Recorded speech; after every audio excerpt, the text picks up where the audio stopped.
No, camino. Your screen sharing is Ahí está. ¿Por dónde lo...? Con las flechitas, está avanzás. Por eso, recién hice, pero sí, no... no, porque había que hacer clic ahí. Perfecto. Arrancamos. Bueno, buenos días a todos. Vamos a hacer hoy el Ateneo Central, nuevamente con modalidad virtual. Hoy es miércoles, los Ateneos son los jueves, van a seguir siendo los jueves, pero bueno, hoy por una situación particular y para no perdernos esta oportunidad esta semana, lo vamos a hacer hoy. Vamos a darle la bienvenida a la doctora Claudia Cases. Ella es médica del Servicio de Infectología del hospital. Nos va a hablar de la experiencia en el hospital de dengue. La idea, como siempre, es que todos tengan sus micrófonos silenciados para que no haya interferencias en el audio, que las preguntas y las cosas que surjan las pueden ir preguntando en el chat y al final vamos a poder hacerle algunas preguntas a la doctora Caset. Tenemos una hora de actividad y como siempre, y lo mejor de este método es que el que no pueda en este momento verlo, no pueda terminarlo, lo va a poder tener el acceso más adelante a partir de la reunión que va a quedar grabada. Así que les damos la bienvenida a todos y nos quedamos con la doctora Caset. Claudia. Voy a arrimar un poquito. Bueno, muchas gracias, Nati. Muy buenos días a todos. Les pido que si no escuchan, bueno, enseguida me interrumpan, o si quieren hacer alguna pregunta, probablemente lo hagamos al final. Pero, bueno, vamos a comenzar entonces.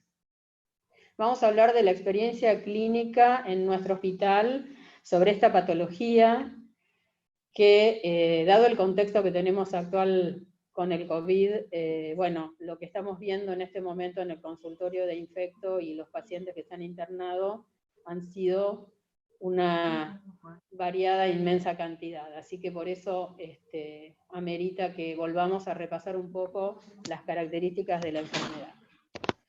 Bueno, para comenzar, todos sabemos que el dengue es una enfermedad viral de carácter endemoepidémica. El transmisor en nuestra región es el mosquito Aedes aegypti y es la arbovirosis humana con mayor mortalidad en el mundo. Fíjense que causa entre 50 a 100 millones de infecciones al año.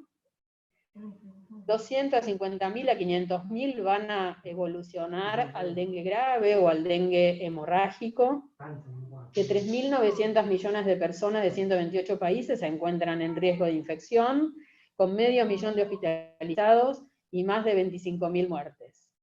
Y desde el año 2000 se la ha caracterizado como la segunda enfermedad más común de las que son transmitidas por mosquitos después de la malaria. Si hablamos de cómo explicamos en estos últimos años el incremento del dengue, bueno, podemos mencionar factores climáticos, como ya sabemos, el calentamiento global, la humedad debido a las precipitaciones, el aumento de las temperaturas. Quedó fija, me dicen que quedó fija la primera diapositiva. Quiero chequear que ellos... A ver.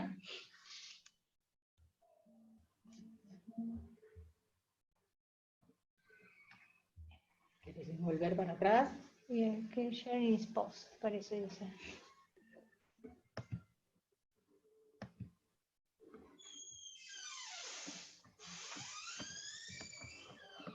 No sé por qué. Ahí, a ver. Ahí se ve, a ver. No, esa es para atrás. Ahora sí, ahora sí. Esta la llegaste a pasar, sí, ¿no? esa ya la pasé. ¿Se ve esta?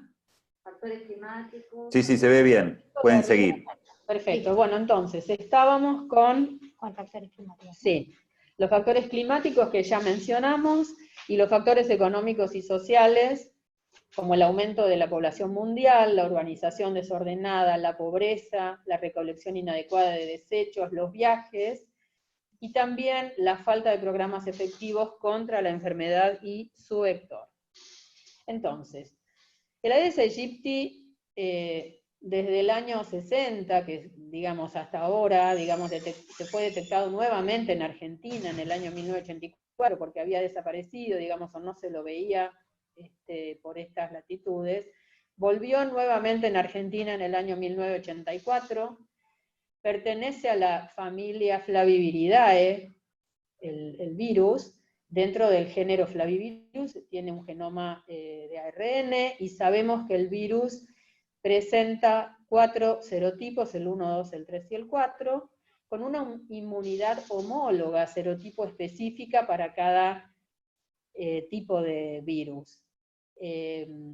Con el resto de los serotipos, por algunos meses puede presentar el paciente una inmunidad heteróloga, pero eso se va después de un tiempo, es decir, que si un paciente tiene la enfermedad por un serotipo 1, va a tener anticuerpos específicos para ese serotipo. Si hablamos de la Aedes, sabemos que es un mosquito que tiene hábitos domiciliarios, transmisión doméstica, que pica en las primeras horas del día o al atardecer, que la hembra deposita sus huevos en las paredes de los recipientes, que tienen agua estancada, limpia y a la sombra, y allí desarrollan las larvas, que evolucionan a la forma adulta, que es la que realmente transmite el virus. Tengamos en cuenta que un solo mosquito puede poner de 80 a 150 huevos 4 veces al día. Acá tenemos un poco el ciclo biológico de la Aedes, el mosquito adulto que pone huevos, ese ciclo evoluciona a las larvas con distintos estadios hasta llegar a pupa y luego al estadio adulto. Sabemos que la forma de transmisión es a través del mosquito con la persona infectada que en ese momento tiene viremia, desde un día antes y hasta 5 o 6 días posteriores a la aparición de la fiebre. La hembra mosquito, una vez que está infectada, es infectante por el resto de su vida, que dura alrededor de 2 meses. Es una enfermedad que no se transmite de persona a persona, ni tampoco por vía oral, respiratoria, ni sexual.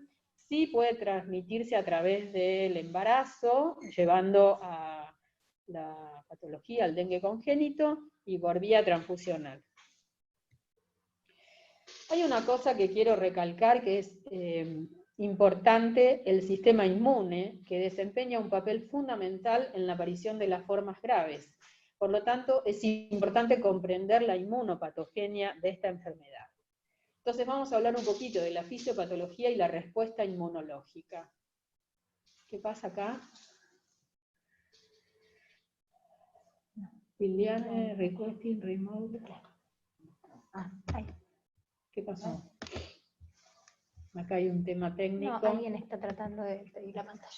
Ah, bueno, se ve entonces ahora. Bueno, el virus penetra a través de la piel, a través de la picadura del mosquito, y es recepcionado por las células dendríticas que actúan como receptores, monocitos y células endoteliales, que activan y lo presentan al linfocito T.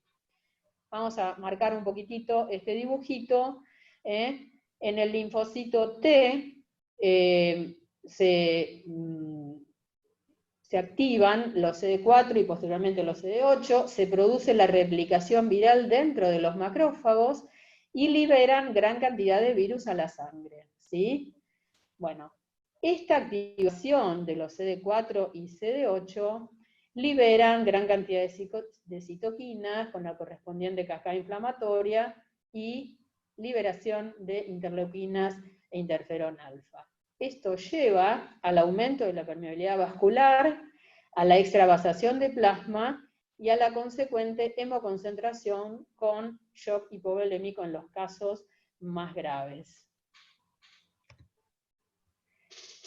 Una vez que entonces partimos de esta infección viral, pueden suceder 2 cosas: la apoptosis o muerte celular programada de los linfocitos T, o la lisis celular, que pueden producir esa cascada inflamatoria de la que mencionamos, con daño en los tejidos del huésped. Así, entonces, puede ocasionar daños en los endotelios vasculares, en los hepatocitos, que puede producir necrosis de los hepatocitos, de ahí el aumento de transaminasas, miocardio, produciendo miocarditis, neuronas, digamos, con trastornos en el sistema nervioso central, inclusive encefalitis, y daño en las células tubulares renales. La trombocitopenia es la destrucción de, digamos, da como resultado la destrucción de plaquetas en sangre periférica por un mecanismo netamente inmunológico.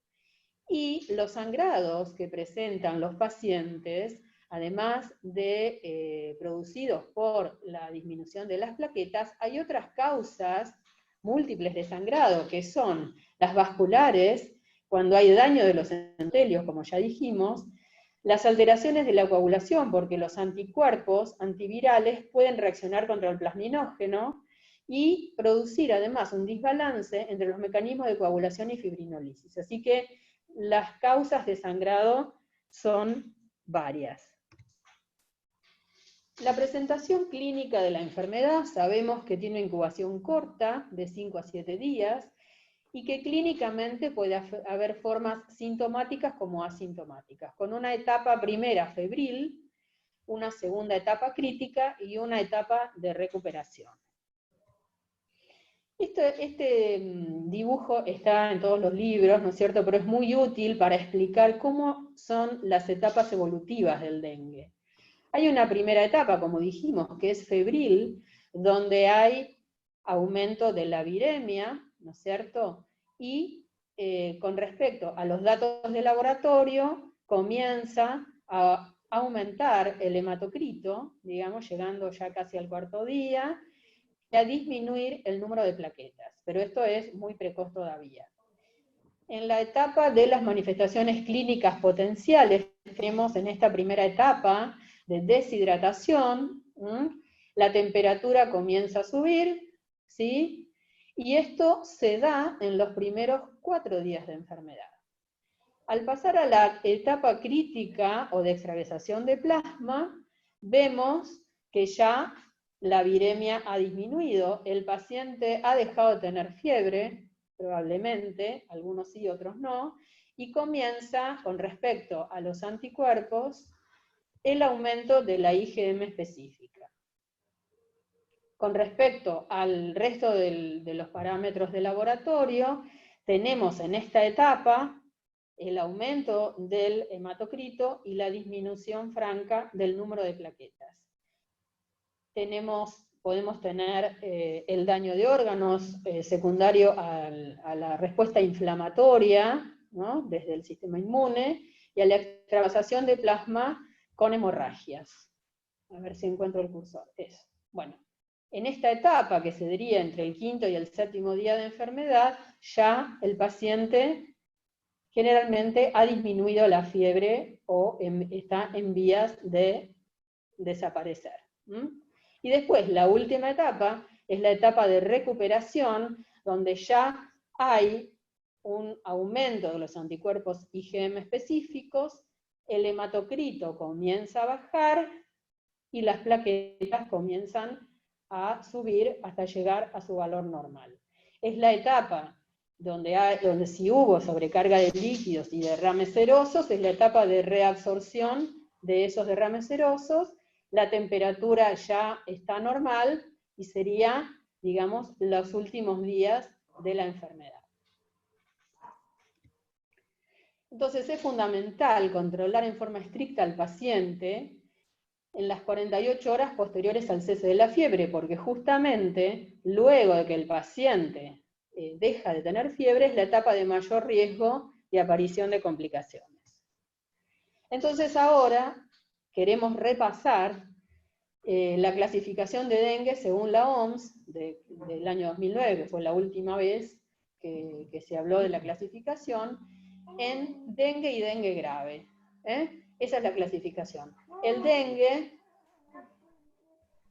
No, quiero baja un poquito la flecha porque si no se... No, acá no está bien eso. Ahí. Bueno, el dengue... Tenemos el dengue sin signos de alarma y con signos de alarma, y el dengue grave. Si hablamos del dengue con signos de alarma, tenemos que tener en cuenta estos 7 parámetros. Si el paciente está con dolor abdominal intenso y sostenido, vómitos persistentes, derrame seroso, ya sea en peritoneo, pleura y pericardio, por la extravasación de líquidos, el sangrado de mucosas, somnolencia, irritabilidad, hepatomegalia mayor a 2 centímetros, o incremento brusco del hematocrito con rápida disminución del número de plaquetas. A esto entonces se lo llama dengue con signos de alarma, y es importante identificar estos signos para ver qué hacer con el paciente, que después vamos a hablar, qué se hace con el paciente. Y después tenemos lo que es la clasificación de dengue grave, cuando hay escape masivo de fluidos, hemorragias graves, que ya lo vamos a mencionar más en detalle, y daño grave de órganos. Es decir, que si nosotros identificamos precozmente estos signos de alarma, me permite iniciar precozmente la reposición de líquidos intravenosos y prevenir el shock. Los criterios entonces de dengue grave corresponden a la gran extravasación de plasma, que llevan a la hipotensión y al shock hipovolémico. Puede haber dificultad respiratoria por exceso de líquido en pulmón, y las hemorragias graves se refieren a hematemesis por disfunción de la coagulación, falla multiorgánica y coagulación intravascular diseminada. Esta afección severa de órganos puede darse por daño directo del virus o por un daño indirecto por la respuesta inmune. Y al hablar de afectación severa de órganos, hablamos de la hepatitis grave, que la definimos como valores de transaminasa superiores a 1000, la encefalitis y la miocarditis. Vamos a hablar un poquito de la experiencia que tuvimos nosotros en el brote del año 2016, con los pacientes que vinieron al hospital, algunos internados y otros que se vieron en forma ambulatoria. El objetivo de nuestro trabajo fue describir las características clínico-epidemiológicas en niños durante esta primera etapa del brote de la ciudad de Buenos Aires. Fue un estudio prospectivo, se vieron los pacientes en los consultorios de infectología de nuestro hospital y en las salas de internación, por un periodo entre el 18 de enero y el 15 de abril del 2016, que fueron 3 meses. Bueno, ¿cómo definimos caso? Definimos caso probable y caso confirmado. Caso probable fueron los pacientes que tenían nexo epidemiológico, es decir, en ese momento del brote eran pacientes que habían viajado a algún área endémica con circulación viral, o que habían tenido contacto con algún familiar con dengue positivo, más el cuadro clínico compatible, es decir, el nexo epidemiológico más el cuadro clínico compatible. Y el cuadro clínico compatible era fiebre de menos de 7 días de duración, sin afectación de las vías superiores, con 2 o más de los siguientes síntomas que todos conocemos: la cefalea, el dolor retrocular, mialgias, artralgias, rash, dolor abdominal, náuseas, vómitos, diarrea, plaquetopenia, leucopenia, petequias, o prueba del torniquete positivo, que consiste en la aparición de 20 petequias o más en la zona del antebrazo, luego de haber comprimido con el lazo el antebrazo durante por lo menos 3 minutos. Y el caso confirmado lo definimos como caso probable, pero con antigenemia o serología positiva por laboratorio. Esto es los datos de ese brote del 2016, donde Argentina tuvo 76.867 casos probables y confirmados por laboratorio 41.207. En este brote que tenemos actualmente es superior el número, ¿sí? El serotipo que en ese momento, en el 2016, circuló fue el serotipo 1, mayormente, y el 4, y hubo 11 defunciones en ese momento. Bueno, y acá están, desde el año 2000, que empezaron a aparecer pequeña cantidad de pacientes, con pequeña cantidad de casos, fue aumentando hasta aparecer el brote del 2016, que la mayoría fueron brotes autóctonos. Bueno, entonces, con respecto a nuestro estudio, fueron 447 consultas por dengue, que ingresamos 226 pacientes con sospecha de dengue, y los confirmados, confirmado probable, fueron 156. O sea que asumimos 156 casos de dengue en 3 meses en ese momento. Espera, a ver. ¿Me tragué algo? No.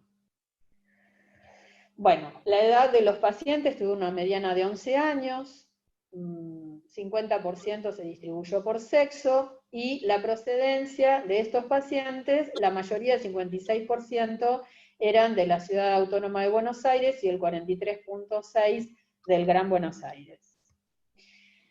Tuvimos el 83% de pacientes autóctonos y el 16% fueron importados. Ahora vamos a explicar un poquitito en qué consistió los importados. Bueno, los importados fueron, la mayoría, pacientes que viajaron a Paraguay y vinieron con el diagnóstico, digamos, o le hicimos el diagnóstico nosotros, fue un 65%. Importados me refiero a la Ciudad de Buenos Aires, porque nosotros vimos el brote de Ciudad de Buenos Aires y Gran Buenos Aires, es decir que el noroeste argentino también lo incluimos como importado, que fue un 30%, y un paciente proveniente de Venezuela. Entonces, sobre el total de casos sospechosos, que fueron 226, el total de casos fueron de 156, 82 con laboratorio de virología positivo, y 74 fueron por clínica y nexo epidemiológico, con lo cual 82 más 74 son los 156 casos. Estos fueron los casos negativos, y estos 10 fueron descartados porque no reunían los criterios. Entonces, tuvimos el 83% era el dengue sin signos de alarma, 16.6% pacientes con signos de alarma, que fueron 6 pacientes con aumento de hematocrito y disminución de plaquetas, un paciente con acumulación clínica de líquidos, 7 pacientes que tuvieron sangrado de mucosas, 7 pacientes con dolor abdominal intenso y sostenido, 4 con vómitos persistentes y 1 con hepatomegalia mayor a 2 centímetros. Y en ese momento no tuvimos dengue grave. Esto es un gráfico que compara la distribución de los casos de dengue, esto es en el país, digamos, y esto es el gráfico con respecto a las semanas epidemiológicas del estudio nuestro, para simplemente ver, las barras verdes son los autóctonos y las naranjas son los importados, para ver que entre la semana 10 y 11, 9, 10 y 11 coincide con los datos del país, ¿no es cierto? Entonces, para ver un poquitito eso, cuando aumentaron los casos. La presentación clínica más frecuente que tuvimos, acá analizamos los 82 con laboratorio positivo, fue la fiebre, en el 100% de los casos, con una duración de la fiebre de una mediana de 5 días, cefalea en más del 80%, rash, mialgias, náuseas y vómitos, dolor abdominal, prurito y artralgias. Eso fue lo más frecuente que vimos. La presentación clínica menos frecuente que tuvimos fue diarrea, epistaxis, petequias, gingivorragia, inyección conjuntival y hepatoesplenomegalia, ¿sí? Fíjense, menos del 20% diarrea, más o menos por arriba del 15% epistaxis, etcétera, etcétera. Bueno, a nivel laboratorio, ¿qué es lo que vimos? Bueno, tuvimos que definir leucopenia, plaquetopenia, neutropenia, aumento de transaminasas. Bueno, leucopenia, el 85% de los pacientes tuvieron leucopenia que estuvo definida como un valor por debajo de 4.000 blancos. Plaquetopenia, el 28% de los pacientes que tuvieron menos de 100.000 plaquetas, aumento de transaminasas, el 64% de los pacientes con TGO y TGP, con estas medianas, pero fíjense, el mayor valor que tuvimos de transaminasas de TGO fue de 619. Y neutropenia, solamente 15 pacientes que correspondieron al 18%, con menos de 1.000 favos. ¿Qué pasó con los valores del hematocrito? Bueno, tuvimos 19,5% de los pacientes presentaron hemoconcentración. Y acá está, estuvimos, digamos, viendo cómo íbamos a definir la hemoconcentración. Bueno, la definimos como más del 20% de aumento del valor normal para la edad. ¿sí? Más del 20% del valor normal para la edad, tuvimos solamente 2 pacientes, el 2.4%. Y después, entre el 10 y el 19% de aumento del hematocrito del valor normal para la edad, fueron 14 pacientes, o sea, el 17%. ¿Cuándo registramos el mayor valor del hematocrito durante la evolución? Lo registramos al 4.º día del comienzo de los síntomas, con una mediana de 4 y un rango entre 1 y 10. ¿Sí? La confirmación por laboratorio de estos 82 pacientes fueron mayormente por el antígeno NS1 positivo, que se ve en la etapa de viremia, que fueron 81 pacientes, y la serología IgM positiva en un paciente. En este estudio, el serotipo prevalente fue el serotipo 1. Y acá quisimos hacer una comparación del recuento de leucocitos versus el recuento de plaquetas en la primera semana de enfermedad. ¿Qué pasó con los valores de laboratorio? Bueno, fíjense que en cuanto al recuento de leucocitos a lo largo de la evolución, el valor más bajo estuvo entre el 4.º y el 5.º día de evolución de los síntomas, con un rango entre 1.300 blancos y 6.200, ¿no? Con una mediana de 3.100 blancos. En contrario, el recuento de plaquetas a lo largo de la evolución, lo pesquisamos, el valor más bajo de plaquetas entre el 6.º y el 7.º día de evolución del inicio de los síntomas, es decir, con un valor más bajo de 21.000 plaquetas. Los pacientes internados fueron 35 sobre 156, o sea, el 43%, el 22.8% para aislamiento entomológico. Al inicio internábamos a los pacientes al principio del brote, después se internaron los pacientes con signos de alarma, que fue la mayoría, el 71.4%, y 2 pacientes con comorbilidad, que fueron un HIV y una paciente con una inmunodeficiencia que era un síndrome de hiper-IgE. ¿Qué pasó en los pacientes internados, que se internaron en las unidades de infectología? Bueno, la duración de la internación fue corta, fue entre 3 a 5 días. Y las manifestaciones clínicas fueron las mismas que mencionamos antes, con fiebre, cefalea, náuseas y vómitos, rash, dolor abdominal, dolor retroocular, petequias, etcétera, etcétera. ¿Y qué pasó con la modificación del hematocrito durante la evolución? Bueno, casi la mitad de los pacientes habían tenido un aumento del hematocrito por arriba del 10% del valor normal para la edad. Después, el hematocrito entre el 10 y el 20% del valor normal para la edad lo presentaron solamente el 18.5% de los pacientes, y solo el 3.5% presentó un valor de hematocrito mayor al 20% del valor normal para la edad. Entonces acá un poquito está resumido lo anterior, es decir, en los pacientes internados el 86.2% presentó leucopenia, 45% presentó plaquetopenia, 13.8% hemoconcentración, aumento de transaminasas, TGO 86.2, TGP 48.3, la mediana que habíamos hablado, 3.200, 103.000 de plaquetas. ¿Sí? Bien. ¿Cómo se los trató a estos pacientes internados? Bueno, el 41% recibieron hidratación endovenosa, de los cuales 5 de ellos, de los 12 que se habían hidratado por vía endovenosa, tuvieron que expandirse con solución fisiológica.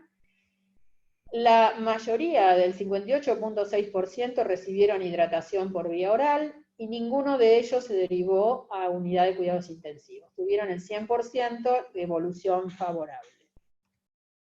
Acá les muestro algunas fotos, las características del rash. Este es el consultorio de infecto. Fíjense el eritema con estas máculas blancas, que se llama marea roja con islas blancas. Esto es característico del rash del dengue. 65% de nuestros pacientes presentaron rash, y de ellos el 35% pruriginoso. Ya cuando aparece el prurito, uno piensa que ya empieza el periodo de convalescencia de la enfermedad. Este es un signo de torniquete positivo, este es un paciente internado en unidad 9. Fíjense además el rash que tenía el eritema en el miembro superior. Esto es en plantas y en miembros inferiores. Y acá también, ¿no? El eritema tan importante con esas máculas blanquecinas, características. Bueno, este es otro tipo de rash petequial, no eritematoso, digamos, es un rash más puntiforme. Pensemos que puede haber otros tipos de rash también, ¿no? No es patognomónico la eritrodermia anterior, pero es muy característico. Los criterios de internación y tratamiento. Bueno, según la categoría o la clasificación que nosotros podemos hacer con el paciente, bueno, tenemos el dengue común, sin signos de alarma ni comorbilidades, el control y el tratamiento es ambulatorio, ¿sí? Se lo cita más o menos cada 48 72 horas para ver al paciente, y se le dan pautas de alarma. El dengue con comorbilidades, pacientes inmunocomprometidos, pacientes inmunodeficientes, etcétera, etcétera, bueno, si el paciente está muy bien y los parámetros de laboratorio son aceptables, podemos hacer un seguimiento estricto ambulatorio, y ese paciente sí lo citamos a las 24 horas. Un seguimiento estricto ambulatorio, o si no, se interna en sala general, como hicimos nosotros en nuestro brote anterior. El dengue con signos de alarma, con alguno de los signos que mencionamos antes, se interna en sala general. Si el paciente tuvo un solo episodio de epistaxis y resolvió solo, y está con un número de plaquetas, digamos, aceptables, muchas veces están con 80.000 plaquetas, con 2.900 blancos, una cosa así, bueno, lo podemos controlar ambulatoriamente, pero bueno, lo que dice la literatura, que el dengue con signos de alarma debería internarse en sala general por lo menos 24 a 48 horas. Y por supuesto, el dengue grave se interna en sala de cuidados intensivos. Entonces, las conclusiones del trabajo, que fue un estudio prospectivo de la mayor epidemia de dengue en la Ciudad de Buenos Aires, el diagnóstico de dengue confirmado probable fue por clínica más nexo epidemiológico y por laboratorio en 156 pacientes durante 3 meses, no hubo caso de dengue grave, y recordemos que las manifestaciones clínicas más frecuentes fueron la fiebre, la cefalea, el dolor retroocular, las mialgias y el rash. Y las alteraciones del laboratorio más frecuentes fueron la leucopenia, que fue más importante en los primeros 5 días de la enfermedad, y el aumento de transaminasas. Ahora les voy a mencionar la situación nacional, digamos. Yo les voy a deber ahora los datos nuestros del consultorio de infectología, pero les cuento que llevamos cerca de 100 pacientes vistos desde enero hasta la fecha, que algunos se internaron, pero esos datos los estamos trabajando porque al día de hoy seguimos incluyendo pacientes nuevos que vienen con dengue, así que esos datos los estamos trabajando, así que en la próxima los vamos a dar a conocer. Bueno, esta situación nacional de Argentina que les voy a contar es de la semana epidemiológica 31 del año 2019, es decir, corresponde a la semana entre el 28 de julio y el 3 de agosto del año pasado, hasta la semana 15 del 2020, que sería hasta el 11 de abril. ¿Sí? Bueno. Las notificaciones al Sistema Nacional de Vigilancia, casos con sospecha de dengue u otros arbovirus, fueron 43.497, o sea que es más de lo que tuvimos en el año 2016. Casos probables y confirmados por laboratorio en pacientes sin antecedente de viaje y confirmados por nexo epidemiológico autóctono son 16.822, casos confirmados y probables con antecedente de viaje, esto sí, 1.391, y casos en investigación 794. la presencia actualmente de 3 serotipos que están circulando. El 70% corresponde al serotipo 1, el 27% al serotipo 4 y un 3% al serotipo 2. Bueno, si nosotros vemos los casos de arbovirosis notificados por semana epidemiológica, comparando los años 2017, 2018, 2019 y 2020, fíjense, la línea amarilla representa a los casos notificados en 2017-2018, la línea celeste al 2018-2019, y la línea segmentada negra es lo actual del 2020, con un pico en la semana epidemiológica entre 10 y 11, que corresponde al mes de marzo, ¿sí? La incidencia acumulada de dengue de casos confirmados y probables cada 100.000 habitantes según las provincias. Fíjense que se registran casos autóctonos también en el mismo periodo. Semana 31 a semana 15 del 2020, la provincia de Misiones es la que va con mayor cantidad de casos, la provincia de La Rioja, Jujuy, Ciudad de Buenos Aires, ¿sí? Corrientes, Salta, Chaco, después baja un poco, Tucumán, Santa Fe, provincia de Buenos Aires, Formosa, y ya Santiago del Estero, San Luis, San Juan, Mendoza, no hay notificaciones en este momento al Sistema Nacional de Vigilancia.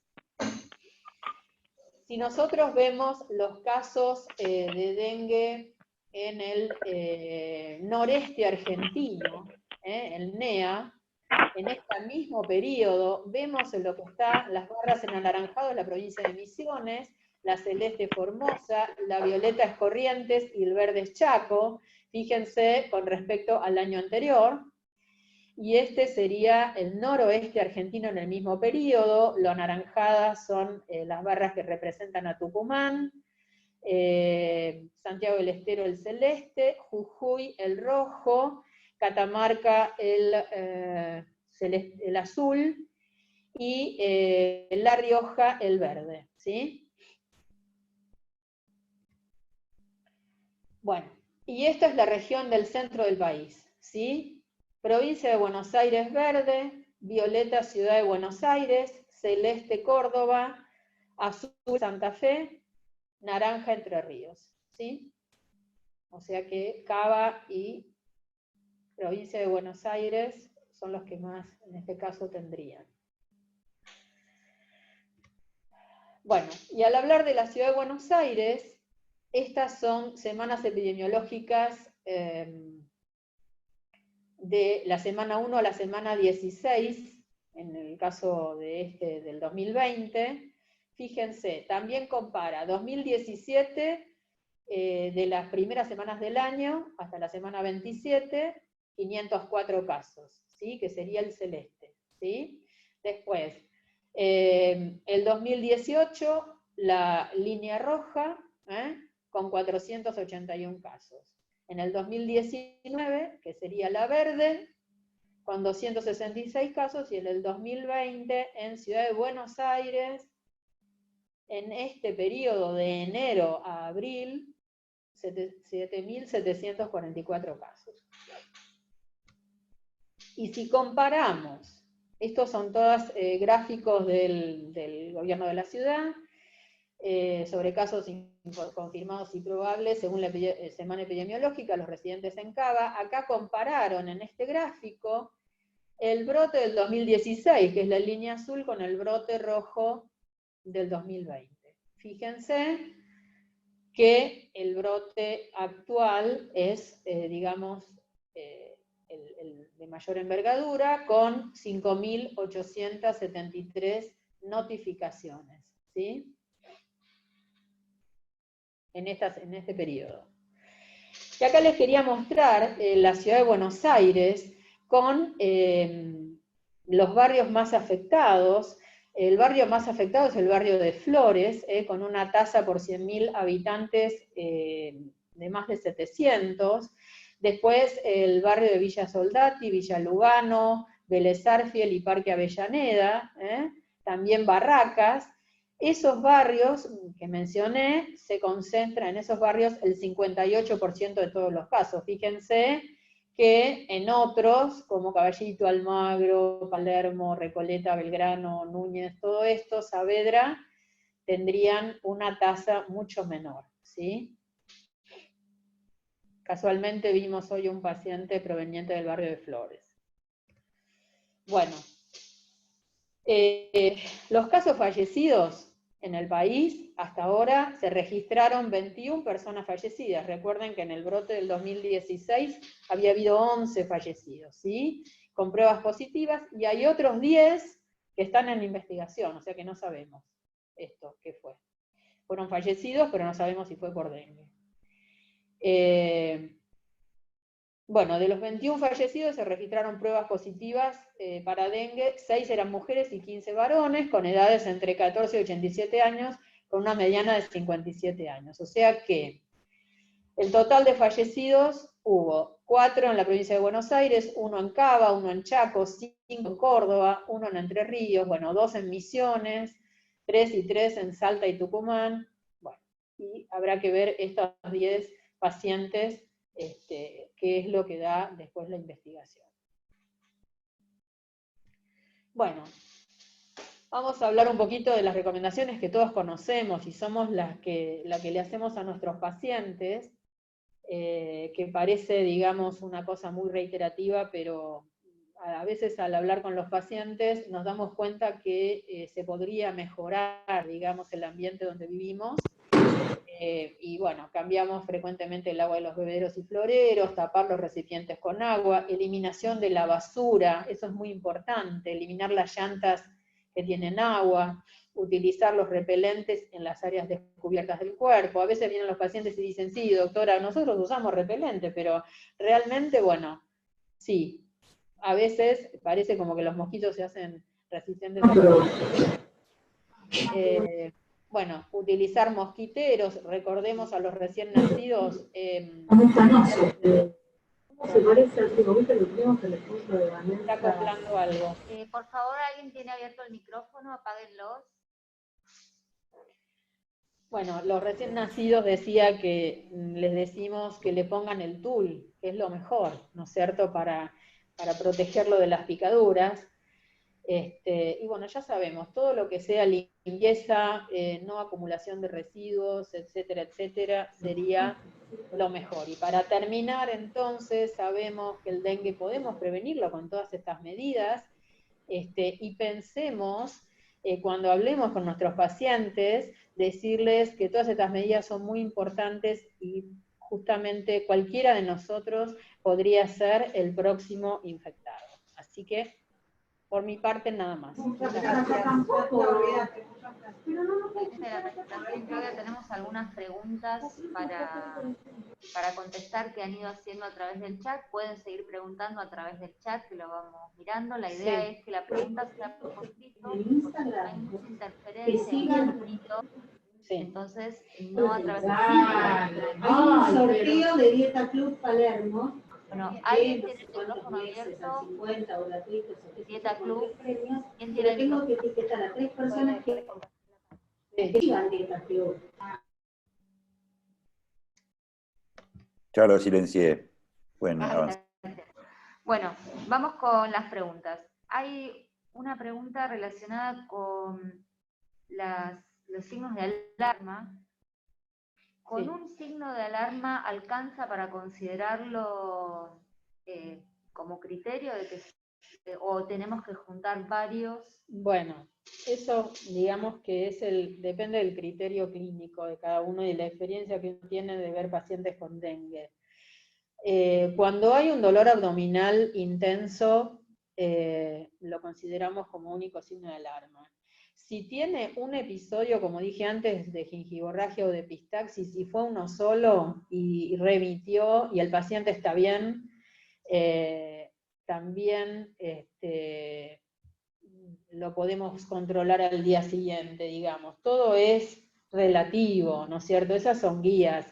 Ahora, si viene y dice que tuvo 3 episodios de epistaxis profusa, le hago un laboratorio y tiene las plaquetas, no sé, 50.000 plaquetas, probablemente lo internemos a ese paciente, por lo menos por 48 horas a ver cómo evoluciona. Lo mismo los derrames serosos, que pueden producir dificultad respiratoria, o sea, hay distintos niveles de alarma que a nosotros nos puede hacer decidir una internación o no, ¿no? Pero bueno, puede ser uno, puede ser dos, digamos. Y con respecto a, digamos, a la misma temática, si hay un nivel de hematocrito y de plaquetas que estén, digamos, estipulados para considerarlos signo de alarma. Claro, un punto de corte no hay, porque esa pregunta ya también desde la residencia nos la hicieron. No es que haya un punto de corte. Cuando nosotros hicimos este estudio del 2016, discutimos mucho, inclusive nos reunimos con hematología para ver cuál iba a ser el valor de hematocrito que teníamos que considerar como hemoconcentración o cuál iba a ser el valor de plaquetas. Bueno, aunque a ustedes les parezca mentira, no está escrito en ningún lado, ni siquiera en los adultos tampoco, cuál tiene que ser el valor para uno considerar hemoconcentración. Entonces lo que hicimos fue buscar un porcentaje, por ejemplo, más del 20% de hematocrito de aumento, ¿no es cierto? Más del 20% de incremento del hematocrito, con respecto al valor normal para la edad, y para eso tomamos los valores del laboratorio central de nuestro hospital para decir y definir cuál es el valor de hematocrito o de plaquetas o de blancos según la edad, ¿no es cierto? Y con respecto a los blancos también, con los hematólogos definimos que el valor de leucopenia iba a ser menor a 4.000 blancos, y aunque a ustedes les parezca mentira, eso no está escrito en ninguna parte. O sea que recurrimos a eso para decir, bueno, este paciente tuvo entre 10 y 19% de aumento del hematocrito por encima del valor normal para la edad, bueno, eso lo consideramos hemoconcentración. Si tiene más del 20%, también lo consideramos como hemoconcentración. Entonces eso es un poco, jugar un poco con los valores del laboratorio y cómo está el paciente, ¿no es cierto? Y una cosa muy importante, justamente, es la hiperhidratación, porque estos pacientes, aunque no los internemos, le decimos nosotros que tienen que tomar 3 litros de líquido por día, 3 litros de agua por día. ¿Por qué? Porque el paciente después se te choca y es como que lo estás corriendo de atrás, o sea, tenés que prevenir la deshidratación, ¿sí? Y bueno, hay pacientes que requieren hidratación endovenosa y otros que no.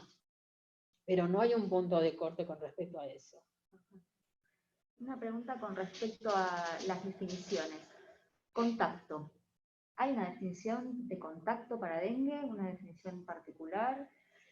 Bueno, de contacto es el antecedente de picaduras, digamos, eso, si a eso se refiere, digamos, ¿no es cierto? No es que porque el dengue no se transmite de persona a persona. Sí, si vos estás infectada, te pica un mosquito, después viene y me pica a mí, dentro de la misma familia, obviamente que eso es indirecto, ¿no es cierto?, el contacto de persona a persona, pero contacto podrían ser los convivientes, con lo cual hemos tenido pacientes, por ejemplo, la madre y el hijo contagiados, el resto de la familia no, convivientes. El padre viene porque la madre está con mialgias, con artralgias, o está internada, y viene a traer al hijo, ¿sí? O sea que dentro de una misma familia puede haber algunos convivientes que estén contagiados y otros que no, digamos. Una pregunta bastante actualizada es, en este momento en que tenemos circulación de COVID, si los síntomas respiratorios que el paciente tenga, porque en el estudio que ustedes presentaron lo nombrabas, si que el paciente tenga síntomas respiratorios, le resta posibilidad de ser un dengue, si uno lo sigue pensando igual. Y según la definición de caso, es fiebre de menos de 7 días de duración, con todas las otras cosas que ya mencionamos, pero sin catarro, por ejemplo, sin tos y sin catarro, digamos. O sea, si tiene tos y síntomas... catarro, ya si viene con tos y catarro, tengo que irme para el protocolo de COVID, digamos. ¿Sí? Después otra pregunta es si un paciente, ahora que tenemos aparte circulación de 3 serotipos, si un paciente tiene antecedentes de dengue y en este momento le diagnostico un nuevo episodio, Sí. si es un criterio de internarlo, ¿O lo puedo manejar ambulatorio? No, a ver, por las complicaciones. Bueno, habría que ver por qué serotipo se infectó antes y cuál es el serotipo actual que le está produciendo esta enfermedad. Digamos que si bien tienen mayor riesgo de complicarse, lo que puedo hacer es, siempre tomamos nosotros los teléfonos de la gente nos llama también por teléfono, ahora ya me perdí con lo que estaba diciendo. No, el tema de los dengues. No, no hace falta, porque la clínica, nosotros podemos, ahora tratamos de no citar tan seguido en este contexto a los pacientes, pero sería un paciente para citarlo en 24 horas, a ver cómo está, o darle las notas de alarma y decirle, ojo, porque si ese paciente llega a tener una epistaxis, por ahí sí lo interno, ¿sí? O sea, hay que ver un poquitito los antecedentes. Ahí preguntan también si en guardia uno debería hacer una ecografía ante la ausencia de signos clínicos de serositis, si uno debería buscarlo por ecografía, por ejemplo. En guardia, por ahí no hace falta, no haría falta, salvo que el paciente esté con dolor abdominal o con dificultad respiratoria. Entonces yo voy a ir a buscar un derrame seroso en pleura, en pericardio o en abdomen. Si el paciente tiene dolor abdominal, sí, por ahí, digamos, todo depende, ¿no es cierto? Si tiene un dolor abdominal muy importante, lo voy a internar. Bueno, hay un par de preguntas ya acerca de vacuna para dengue. ¿En qué estaríamos con eso? No, todavía estamos, hay vacunas que están en proceso, digamos, pero todavía no tenemos nada certero, digamos, todavía están en fase digamos, de experimentación, todavía no tenemos una vacuna segura, si bien hay muchos trabajos sobre vacunas, pero todavía no tenemos la implementación, digamos, de una vacuna para dengue, por lo menos acá, por ahí en otros países, pero en Argentina no tenemos, digamos, todavía la implementación de una vacuna segura para esto. Así que no, todavía nos queda un poco de camino por recorrer. Creo que ya en breve seguramente lo vamos a tener. Así que no. Tratamiento antiviral en la misma línea, digamos. No, porque esto es una enfermedad que se autolimita, digamos. El tema es justamente con lo que mencionábamos antes, la respuesta inmunológica del huésped. Entonces, lo peor que le puede pasar al paciente es el daño severo de los órganos y que tenga que estar internado en una terapia intensiva o en el riesgo de tener una coagulación intravascular diseminada. Pero si no, la gran mayoría de los pacientes, fíjense, nosotros no tuvimos ningún dengue grave. En esta temporada ahora, hubo una paciente que muchos conocen, que tuvo una encefalitis.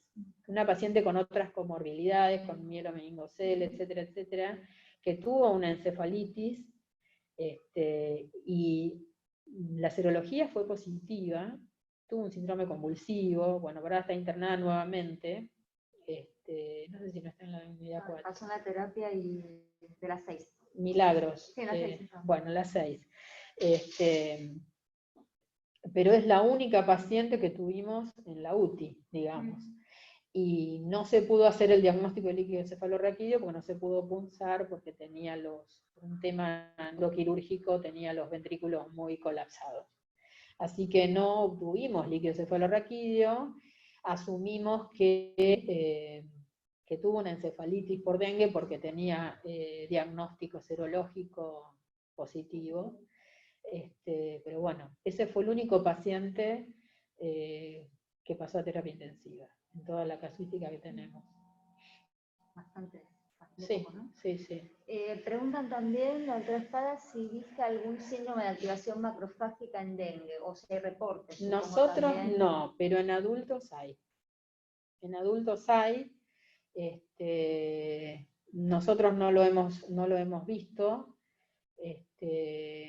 pero bueno, te debo los datos, Graciela, pero sé que hay reportes, quizás no es tan frecuente, como tampoco es tan frecuente la encefalitis, tampoco, ¿no? Pero hay activación macrofágica porque de hecho al tener la respuesta inmune, digamos, de estar tan involucrada con estas infecciones virales, ¿no es cierto?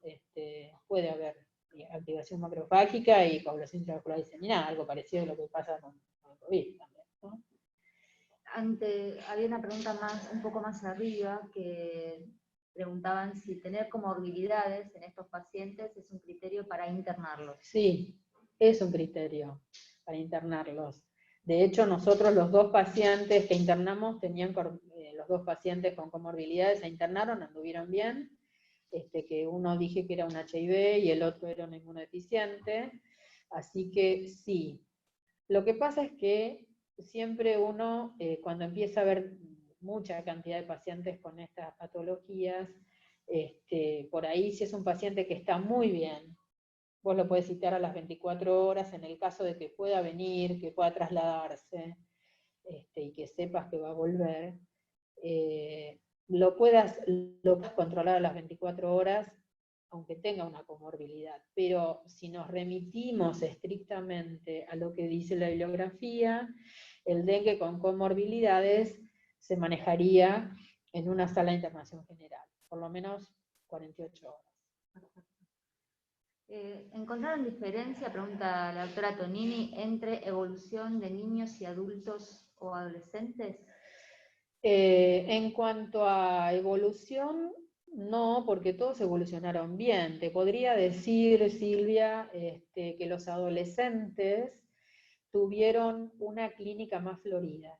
Es decir, yo tengo la visión de todos estos pacientes que el adolescente viene, se te tira en la camilla y se te queda ahí, viste, como destruido, ¿no? Porque es la fiebre quebrantahuesos, que hablan los libros.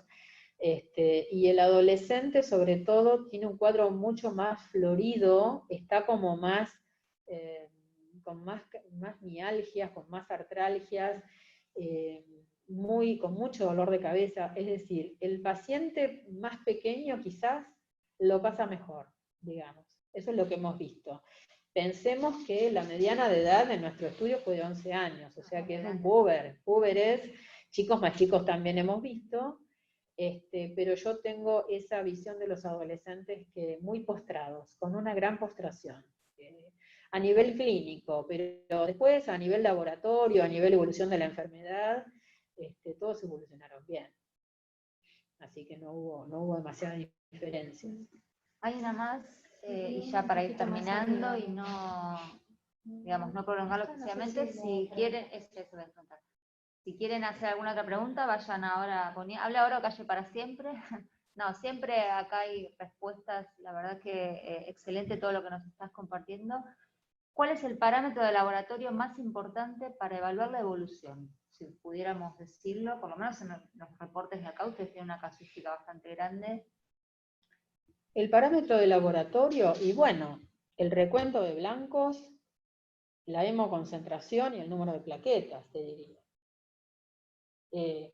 Hay otro parámetro que es la hepatitis grave, con aumento de más de 1000 transaminasas mayor a 1000, que nosotros no lo tuvimos, el mayor fue de 600 y pico, que ahí eso se produce por necrosis de hepatocitos, con lo cual pienso que tanto la hemoconcentración, porque ese es el paciente chocado, ¿no es cierto?, que va al shock hipovolémico, la hemoconcentración, la disminución brusca de plaquetas y el aumento brusco de transaminasas mayor a 1000, eso es un paciente, digamos, para terapia intensiva, ¿no? Bueno, la verdad, excelente toda la presentación, todas las preguntas que has respondido después. Les recordamos que esto queda grabado, pueden ir en el link para suscribirse a InfoUti en el chat, y esto después se va a difundir cuando esté listo para poder compartirlo. Sí, en el chat, perdón, disculpen, está el link para aquellos que no estén suscriptos o que conozcan gente que quiera suscribirse, que es una manera ágil de dar de alta el mail en el que quieran recibir la información. De todos modos, vamos a inaugurar probablemente la semana que viene un espacio dentro del campus del hospital que sea una especie de repositorio de todas estas actividades multimediales que son de gran valor y que vamos grabando. El aspecto positivo de la pandemia, digamos. Bueno, felicitaciones. La última para cerrar, una pregunta que hace Normando. Considerando que el intervalo entre los brotes es cada vez menor, ¿se piensa que será una enfermedad cada vez más grave? Y eso, la verdad, Normando, no te lo sé, eso sí que no lo sé contestar. El intervalo de brotes, porque el dengue vino también para quedarse. O sea, antes era una patología esporádica que la veíamos en el norte del país o en Paraguay, sobre todo, que hay tanta cantidad de casos, en Brasil, pero ya lo tenemos incorporado y lamentablemente no sé si va a ser cada vez más grave.